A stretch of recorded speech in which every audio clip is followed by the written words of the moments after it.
Je vais vous présenter une petite ponette Shetland qu'on vient d'acquérir et qui est très sauvage, puisqu'elle ne se laisse pas du tout attraper. Si je m'approche d'elle, voilà, demi-tour, on s'en va à l'autre bout. Et voilà, et là, à partir de là, impossible de l'approcher. Hop, hop, hop, hop, voilà, de toute façon, elle ne va jamais se laisser approcher au niveau de la tête. Mais là, visiblement, elle a été très peu manipulée par l'homme. Donc on va essayer de la rendre utilisable et pratique pour les petits-enfants.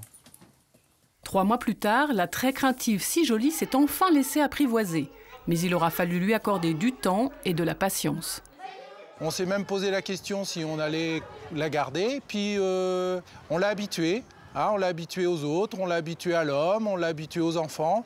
Et de plus en plus, cette ponette elle répond tout à fait aux critères d'un cheval et d'un poney de club, c'est-à-dire un cheval qui est le moins craintif possible et qui s'habitue très bien à toute situation. Comme ça, bon. Ça la rassure, elle voit ce que c'est. Voilà. Dans les clubs, de moins en moins, les chevaux peureux ont leur place. Lorsqu'on rencontre vraiment un cheval très craintif, généralement, il n'a pas sa place dans un club et on ne le garde pas. Tu vois, elle lève un petit peu la tête, c'est parce qu'elle est un petit peu surprise par le ballon. Il existe donc des chevaux plus ou moins craintifs. Mais est-il possible de mesurer objectivement le tempérament peureux d'un cheval ? C'est le but des tests réalisés par Léa Lansade à l'INRA de Tours. Des tests d'autant plus utiles au vu du nombre d'accidents dus à la peur. Il y a une enquête qui a montré que 27% de ces accidents étaient dus à des réactions excessives de peur des chevaux. Des chevaux qui font des écarts, la personne tombe, ou même au box. Beaucoup d'accidents au box à cause de la peur des chevaux. Donc en identifiant des profils de tempérament peureux, on va pouvoir mieux orienter les chevaux peureux vers des cavaliers professionnels. Et pour toute la majorité des cavaliers amateurs, on va plutôt conseiller des chevaux avec des niveaux de peur moindres afin d'éviter justement ces accidents qui peuvent être gravissimes.